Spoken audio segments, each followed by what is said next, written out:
You're not outside the beltway. I'm John Fredericks, and I am your blowtorch of free speech in America. Hey, thanks for being with us today. As always, love having you. And we got Alfredo Ortiz coming up, Job Creators Network. Always love to get Job Creators Network on. That's always fun when he's with us, no doubt about it. And I tell you what, you might want to check out twc.health/Godzilla, twc.health/Godzilla, because I am taking their Mars testosterone now. I just started taking it when I talked to my Dr. Kelly Victory a couple of weeks ago. Got my blood test back, was low, and but I don't want to do the shots or anything of that nature. You get older, it just goes. So I just went to twc.health/Godzilla, promo code Godzilla, got 10% off.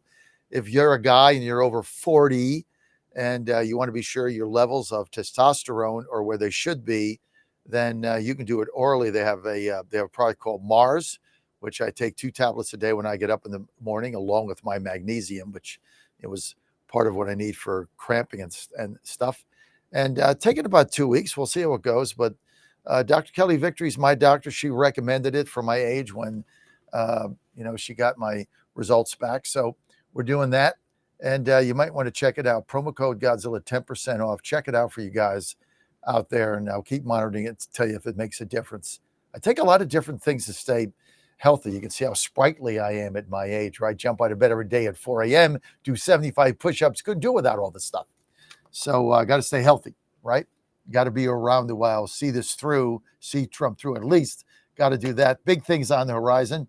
Just go to twc.health/Godzilla, promo code Godzilla, 10% off. MARS is what they have for testosterone supplement. It's a guy thing, right? It's for guys.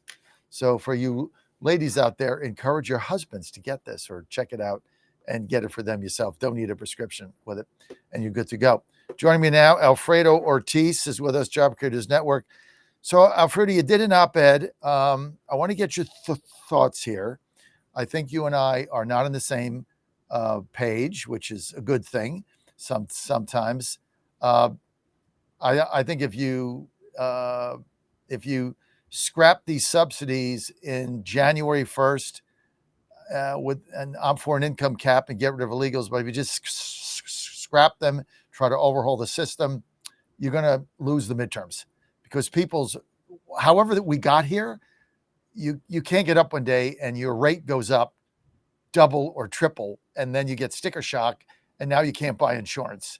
And we're going to get blamed, and then we're going to lose. And then the Democrats are going to beat us over the head with it for 12 months. So I know you have a different perspective. Go ahead. Well, John, as always, wonderful to see you, and thanks for having me on your show. Look, about the subsidies, I think you and I are actually more aligned than you think. Even though the op-ed that I wrote talked about let's get rid of the subsidies. The reason I want to get rid of the subsidies is because it's actually just a band-aid on a much bigger problem, which is that the Affordable Care Act sucks. It always sucked from day one, right? It never has done what it was intended to do, which is reduce and make healthcare affordable in this country. All it has done is made health insurers really, really, really rich. And at the end of the day, our taxpayer dollars are doing that. And so we have to get rid of the subsidies to actually have the real conversation of what is going on. Because we can keep on putting as many band-aids as we want. The ACA is broken. It never worked. It must be fixed. And I think there are different ways that we can do it. I know that President Trump's been throwing around an idea, which is great. Make true consumers of our healthcare recipients, right? And give them those subsidies so they can shop around for their own insurance. Why give it to the health insurers? I mean, look at United Healthcare. Before Obamacare, I don't think it was even in the Fortune 250. And now I think it's number 3 in the Fortune 500. I mean, the only people that have been actually benefiting from the ACA are the insurers. And so we've got to stop that. And the subsidies only make them more wealthy. And so what I think we should do, and the Republican Party has plans to do this, but first of all, we're horrible about talking about healthcare the same way we're horrible talking about education, right? We actually probably have better plans, and I know we have better plans on both healthcare and education. We're implementing those on education, but for some reason, we just seem to stay away and shy away from fixing what we know is a broken system on our healthcare. And so that's why I say get rid of the subsidies so that we can actually have the real conversation, force that conversation to happen, and force both sides. Because I'm sorry, John, on this one, both sides are guilty of not making it work. So the issue is, look, I agree with you. Obamacare is a failure. It's got to be overhauled and addressed. And the subsidies are a Band-Aid. I agree with that. But they're fixing to go up in 6 weeks. I mean, it's 6 weeks. Tremendous. There's no way we're going to get this thing overhauled, voted on, and passed in 6 weeks. It's not going to happen. So, I mean, Kiggins's idea, Jen Kiggins, which is she's going to be redistricted out of a seat anyway. But her idea, which I endorse, is do the subsidies for a year, get an off ramp, figure it out, cap it by income. Is people getting subsidies making $700,000? That's just stupid. Cap it by $125,000 or something, and get illegals off it. Right? We're all for that. Yeah. But you just can't have sticker shock. And the idea we're just going to give the money to the people. Here's what's going to happen. Okay, a percentage of those people are going to take the money and just let their insurance go by the wayside, right? And then they're in the emergency room and they took the money. And now they're getting their stuff through the emergency room. I mean, we got 6 weeks. I mean, this thing should have been dealt with. We had too many other things to do. And that's the problem. And in terms of you can't do it in you can't do it in 6 weeks. Yeah, in terms of mechanisms of how to prevent that kind of doing exactly what you just said, people are just going to stop doing their insurance, pocket the money. We can come up with mechanisms that would prevent that, right? There's a lot of smart ways now that we can do that. But in terms of the off ramp, I don't disagree that we need a little bit more time. Maybe it's a 6-month extension. But look, John, what I'm so tired about DC is everything is about kicking the can down the street.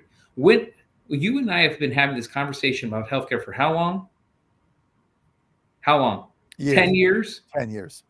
10 years, right? Remember repeal and replace? Yeah, it was a joke. I mean, nothing has happened. It's just gotten worse. It's just gotten worse. So we just keep kicking the can, saying we're going to find a solution. We're going to find a solution. And we never find a solution. And I think we just have to basically force the issue once and for all. Because, premiums are going up ridiculous amounts. And you know who's going to get hurt the most? Small business owners. Small business owners can't. Look, we got to put the pressure back on the Democrats. When Alexander Acosta, for example, was Secretary of Labor, he came up with a great plan, which we endorsed and we fully were out there promoting it. The association health plans, right, to enable small business owners to actually offer affordable health care to their employees.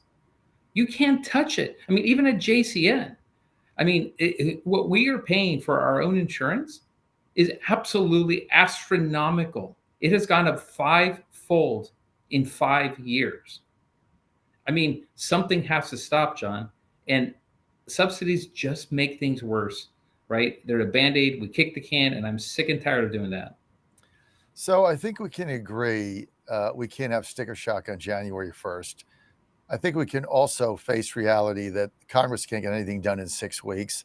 I also don't believe that anybody has a plan. I heard that in 15? The Republicans had a plan. They had a secret plan. I mean, there was no plan. But I think what I would like to see is get this off the table, debate it during the 2026 session, come up with a plan, debate it, vote on it, so that when you get to the midterm voting over the summer and in the fall, you've got something in place that works. Otherwise, we're going to get our heads blown off here. Yeah, I'm good with that. But we have to have a plan. We can't just say that we're going to have a plan. We actually have to have a plan. You have a plan? We have a plan. We've had a plan. It's called healthcareforyou.com. We've had it for years. And it's been out there, and we presented it quite frankly, all the way from the top on down. And you know what? It's not EOs that's going to come up with a solution. EOs are not a solve for this. EOs are more Band-Aids. right? We actually have to blow up the system and start from scratch. I mean, I hate to say that, but it is so broken, John, that we literally have to recreate this entire system. And nobody wants to touch it. And I'll tell you why. Here's the dirty little secret, right? The center says there's no secrets out there, right? The big secret is both Democrats and Republicans are being fed by insurers. They're writing the big checks. A lot of money. So why would either side want to solve this? Not in your best interest. Correct. So, maybe we should pass a law that says health insurance companies can't write political checks anymore. Well, they got to do something because the Obamacare system was a lie from the beginning. Everything President Obama said was a lie. 100% lies. It was just all to get us to the point we're at now. It was all lies. It doesn't work. It's inefficient. It's not effective. It's too expensive. It's consolidated power in the hands of a couple of insurance companies. All of it's got to get torn down, but you can't do that in 6 weeks. I think we can agree on that. I think you and I have found common ground, John. Let's just get the subsidies extended with an income cap and get rid of illegals. And the income cap should be real. It can't be $300,000. It's got to be like that's the other thing. Like $120,000. I mean, you people $300,000, $400,000. Yeah, they can afford the increase. Okay, too bad, sad. But if you're making that kind of money, suck it up and deal with it. But if you're family of four making $80,000. Yeah, agreed. This is going to destroy your family's opportunity to have health insurance. It's too fast. It's too quick. And we can place all kinds of blame, but I'm very concerned now about the midterms. Very concerned. I was confident a month ago after what happened Tuesday, losing Mississippi, Georgia. John, our messaging, it goes back to messaging as well. I mean, I know the great senator of Virginia you just had on talked about more money. Yeah, we need more money. They had no message. We need better messaging. They had no message. Winston Sears had no message. It changed every 15 minutes. There was kind of a message in Georgia, but it got garbled. And so there was no messages. And you remember there was something on July 4th that was signed. It's called the One Big Beautiful Bill. Yep. How much of that was actually discussed during the election? Zero. Yeah. And that was because of the shutdown, because that sucked the oxygen out of the room. Weren't the Democrats kind of smart taking us off message by doing that? Yeah. I mean, that was, and as soon as the election was over, then they, voted the government open. I mean, they sucked the air out of the room. It was a brilliant strategy. Yeah. And nothing happened. All the jobs that were going to get fired, they're all back. So that was like, there was no OMB is going to get rid of all these jobs and downsize the government by a third. That didn't happen. Doge didn't happen. And I mean, the fact that affordability was the number one issue basically on voters' minds during this past election. That's our issue. Right. And that was ours. We won that issue. Republicans won that issue on July 4th. Electricity's down. Gas prices are down the lowest for. None of the great things from the One Big Beautiful Bill were discussed. None of it. It was just, but look, we've got to learn from this and to sit there and say this or that, money or this. Yeah, I get the money, but messaging. It's like, Alfredo, it's like when I coach basketball, when you had a run like this, it's like, you just got to go to the tape. Like we would spend hours breaking down the tape. That's all you can do. Like we got to spend hours on it. And then looking at the team we're playing, spend hours on that tape. There's no other way to do this. I mean, but we need a plan. We need a message. We had it.